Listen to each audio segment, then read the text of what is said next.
They'll definitely do it. Well played. One last game, ladies and gentlemen, the decider whether or not Cloud9 can move forward into the playoffs. One more match to decide whether or not we will have a tiebreaker by the end of Group A's games. Are you ready, Mirko? For sure. Let's see. I'm ready too. I'm nervous, but I'm ready. The audience, they're ready as well. Casters, are you ready? I don't speak for both of us, but I'm ready. Looking at the draft though, our friend here, HB Trex Wagner, notes the scary lack of CC from Cloud9. Not a scary lack of CC, the scary fact that there isn't CC. There is a CC though on the map, so they made up for it. They do have some CC on their team, but it is a hero in the shape of a little girl. She's let's see. not that little. If anything, Jewel has to be a colossal force in their lineup because, look, she's the only real frontliner. I'm putting up air quotes. The only real frontliner for Cloud9. Yeah, how do you even approach this, right? I mean, it's definitely tough for Cloud9, especially the way that Vega's been playing. Falcons Vega have been doing a great job at macro. They've been doing a great job at engaging, catching Cloud9 off guard. Cloud9, they just kite.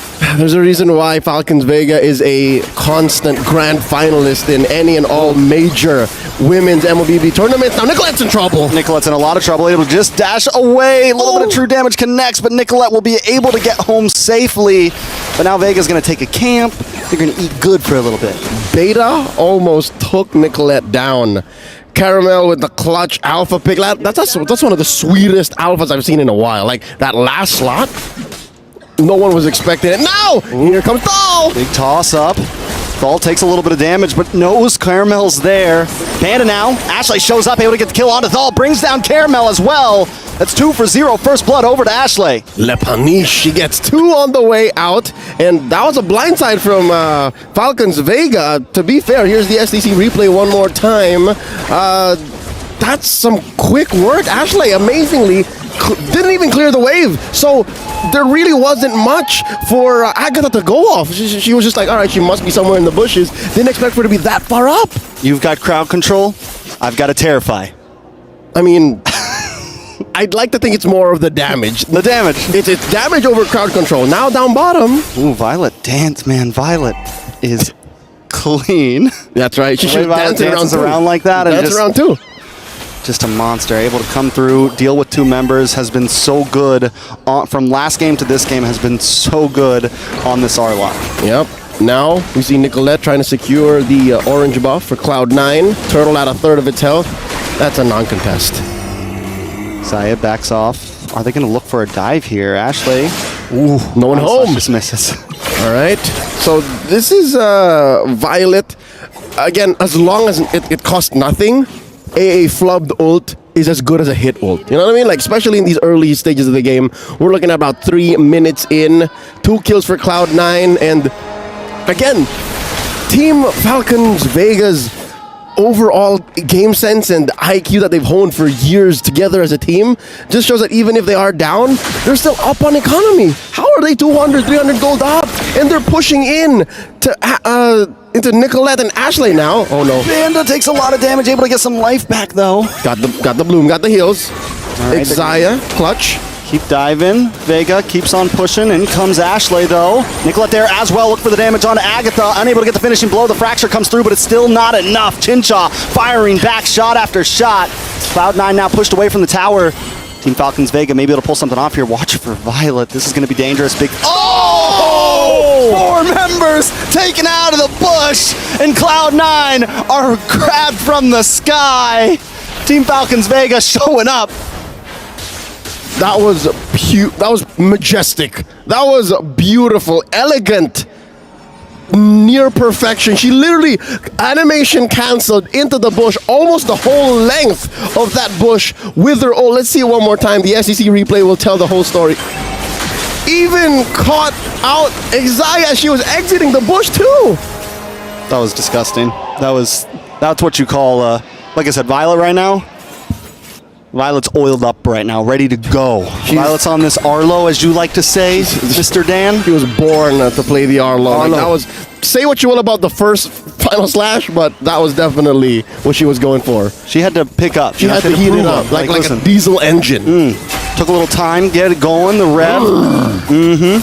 And now we're here. They're up by about 1,000 gold, 1,000 and change, 2-2. No major objectives scored as far yet. There is a turtle to Vega's name, and they are going to take down Panda, 2v1. Panda has been having a hard time from this game to last game, but now a little bit of damage on a Chincha. Can they get the kill? Nicolette's there to help out. Should be able to find it. Finds Chincha. Thal now. A little bit of trouble. Terrify. Is it going to be enough CC? Nicolette looking for the final hit. Doesn't have the fracture. One more shot. That's how it takes Thal. Gets away, though. With the spear. 1 HP. She sidesteps or forward steps it, and Agatha to the rescue. That was so close. She was like 3 feet away from that spear. The SOD. Panda misses so close. Another check. The SEC replay here. So the 2v1. That was definitely painful. And then the clap back. Here's the backup. There they are. All right. So Chincha was way underneath the turret. Took way too much. And then eventually Thal walks away. Thal walked away from a 3v1, man. Think about that. Think about the mechanics that's on this young lady. Look at that. The spear so close. Look at it coming up. I saw it. Oh. She hit the matrix on it. I mean, a slow-mo matrix. But now we've lost the tower in the bot lane. Just as quickly. Nicolette has not gone down. I was a little worried when I saw her in a weird position. Violet, though, taking a lot of damage. Ashley able to unload. Here comes Thal and the rest of the gang. Oh, no. Caramel heated up. Looking for something here. Nicolette looking for a target as well. Gets the final slash to the face. In comes Jewel. Getting a few free shots onto Violet. Chincha drops him on force, but unable to connect onto anybody. Nobody goes down. 3-3. Yep, the SOD went right through the crowd. Interestingly enough, I'm seeing already a dilemma for Cloud9's lineup here. They're unable to close the gap. They're unable to finish off. There's a Purify. Xayah should be fine or not. Okay, she's fine. Damage. Here we go, the clap back.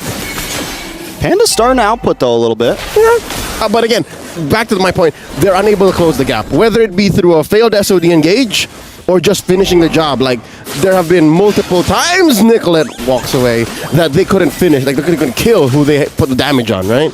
It's true. So, I mean, unless they can solve that, then we could maybe think of this going late.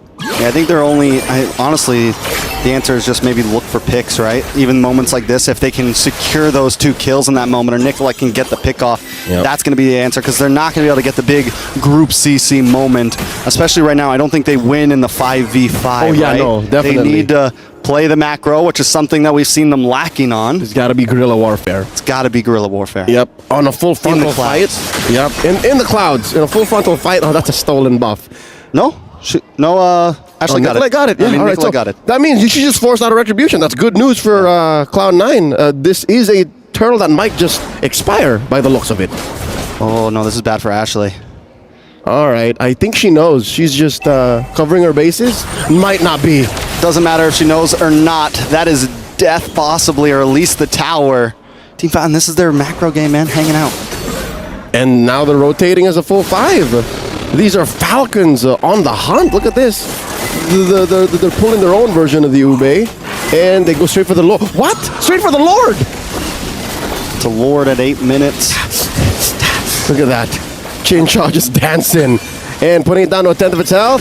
I don't see a steal in the near future. Oh, close. Just a second. Caramel still able to get it.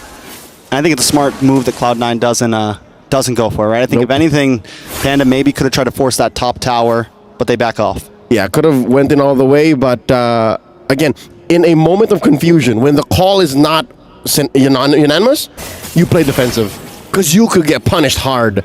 And Team Falcons Vega, they know when you show a moment of weakness, they know what a window looks like, and they take advantage. Now, at a 2,500 gold lead, 3-3, map definitely belongs to Team Falcons Vega. I'm wondering when Panda will feel confident enough that she doesn't have to wait for the SOD engage. She's short on money. That is broke. I don't want to say it, but yeah, she is broke. She's on hard times. Hard times in the jungle right now. You know, it's not easy out here in the red. Land of Dawn. She's in the red. The streets are cold.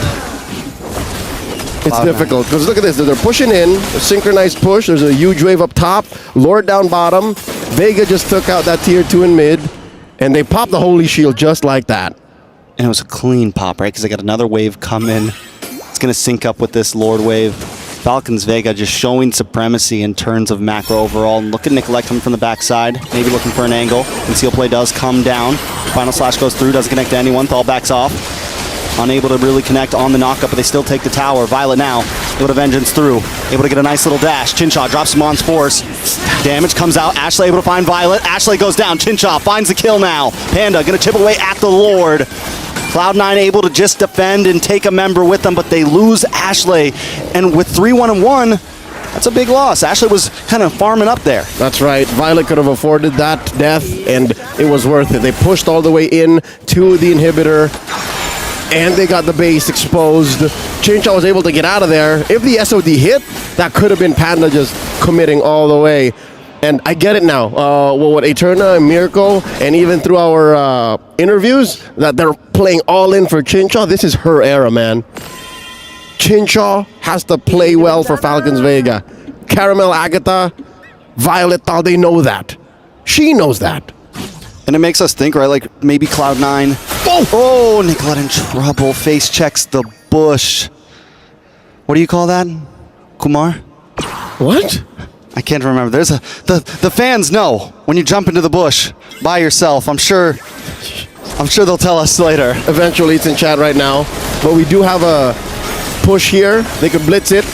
Chinchaw could wail away. There's but one wagon, and they take it down. All right, they'll play it safe here. About 10 seconds until another Lord, and you're looking at a 5,000, 6,000 gold lead for Falcons Vega. It slipped away slowly but surely.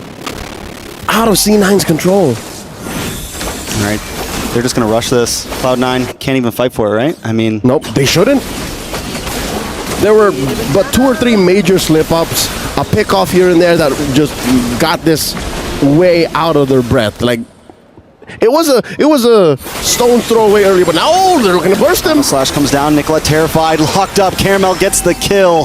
Samon's Force drops in. Chinchaw alone. I mean, could be by himself, could be by herself right now, and just shredding through. 2 members down with Lord coming. This could be it for Cloud9.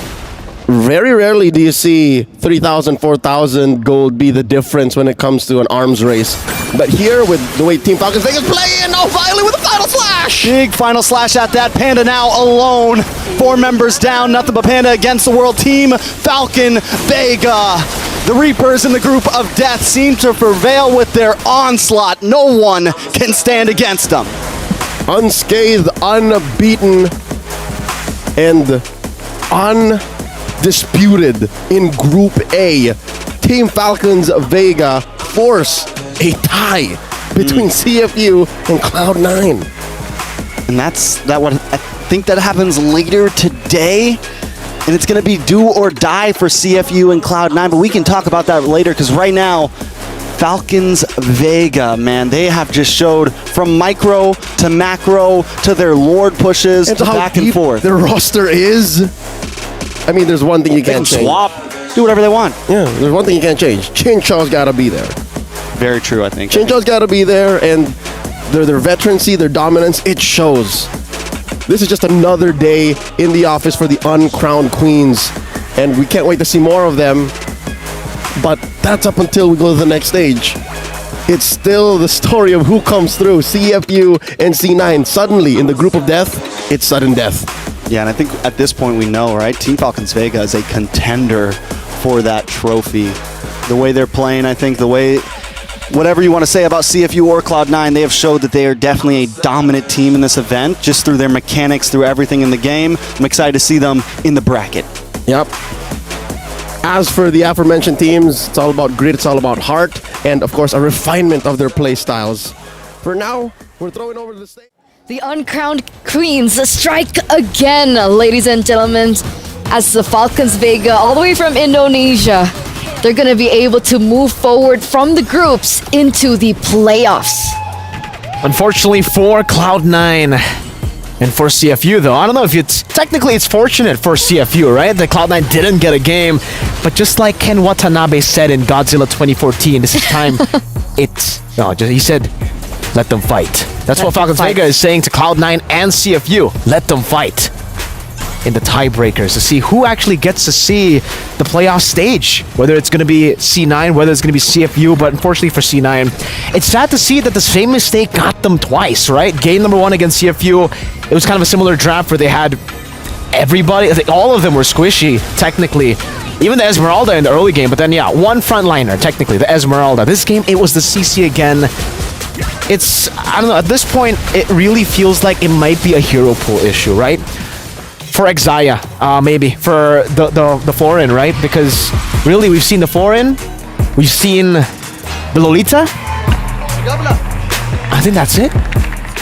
So definitely, when it comes to adjustments, I think Cloud9, they definitely have a lot of things to adjust, mainly the hero pool, because when teams already have the formula, like Falcons, they were able to read out the formula so fast. They banned out the Ruby, they banned out the carry in game number 1, and then game number 2, without the Terizla, this composition had no proper frontline. I wouldn't even call CC like a proper frontline. She's the only frontliner, but she's not a frontliner. Like, CC's not meant to be the guy all the way in front.